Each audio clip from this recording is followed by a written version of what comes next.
Hey everybody, it's Jeff. Welcome to another episode of Stay Rad Wine Blog TV. I'm back in California. I hope you guys liked that last episode with my dad. It's a brand new year, and this is the first wine that I will be reviewing for 2012. When I was in Reno, there's a big wine superstore close to my parents' house called Total Wine. I think Total Wine and More.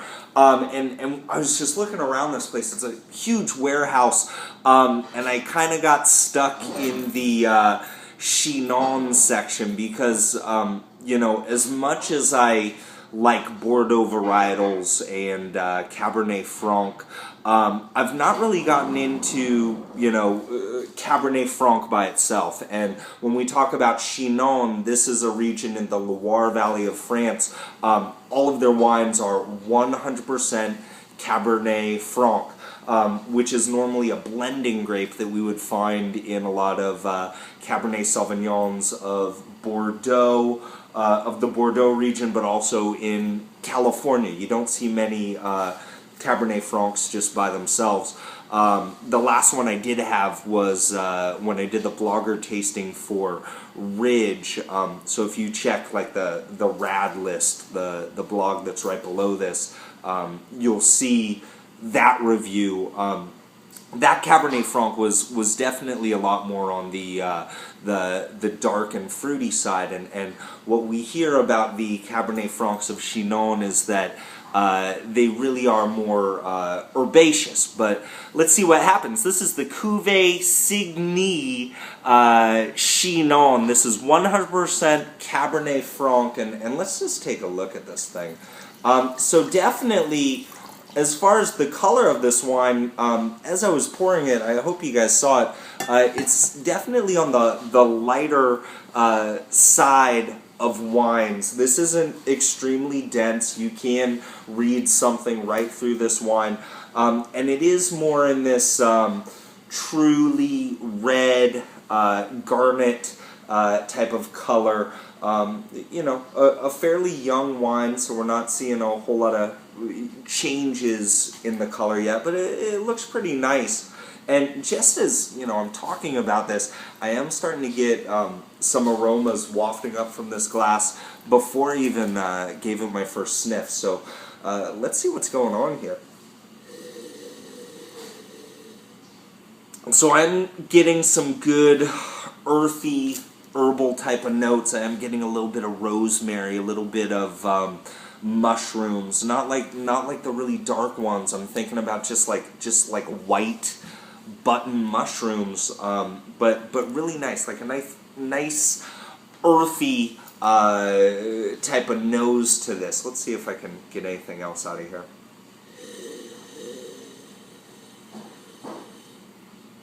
Yeah, a little bit of mint, a little bit of earth, but again, this mushroomy characteristic and that rosemary really is what's coming out of this wine for me. Time for a little sip here. Hey, Happy New Year. First wine of 2012. Let's see how it is. By the way, before I taste this, I would say that when I bought it at the store, one of the reasons why I gravitated towards this, it's $15, and Chinons are not expensive at all. One of the reasons why I gravitated towards this one is I did see Wine Spectator gave this vintage a 91. They gave the previous vintage a 90. I'm hoping that they're right. Let's see if they are. It'd be nice to start off on a good note here.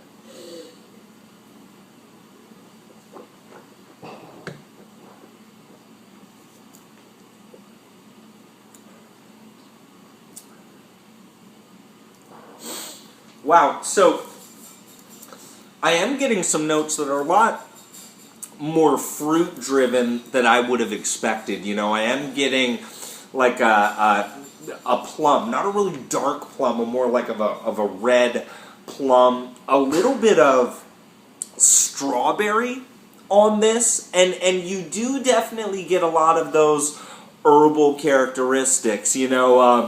just think of, your favorite types of Italian seasonings. Like there's a little oregano in there. It almost does make me want to have like a nice like red pasta, like with a nice marinara, or maybe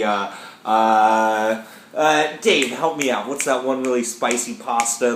The Bad Girls pasta. What's that called? Come on, why am I... Pasta what? Puttanesca. Thank you, Kara.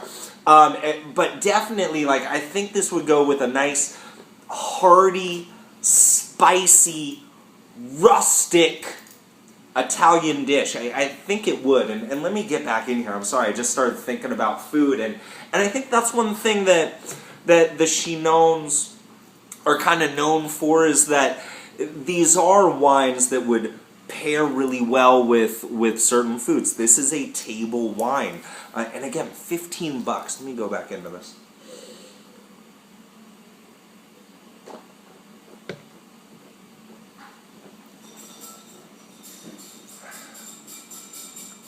Now some of these earthy notes are starting to come into play as well. It's not extremely tannic, but there is a roundness to this wine. It's a medium to light-bodied wine, more on the medium side, and I am getting like these round, earthy, mushroomy type of notes that are kind of coating my mouth right now, and I have to say, this is delicious. This is really good. 90 points, 91 points. What's the difference? For me, I guess it kind of depends what mood you're in, and I'm in a good mood because, I don't know, I don't talk a whole lot about football, but I love the 49ers. There's playoffs happening in front of me right now. The Saints are playing, and Drew Brees just threw an incomplete pass into the end zone, and the Saints are losing by 7. But as excited as I am about, playoffs in general, my boys, the 49ers, are the number 2 seed in the NFC, and I just picked up some tickets for the game next week, which everybody's saying, oh, it's going to be against the Saints. I don't know. The Saints are losing right now. Maybe it'll be the Lions, which would be kind of fun. That would be the Handshake Bowl. I'm excited about that. I'm excited about this wine. I'm excited about the new year. Went for a nice run this morning. I'm trying to fit into this t-shirt again.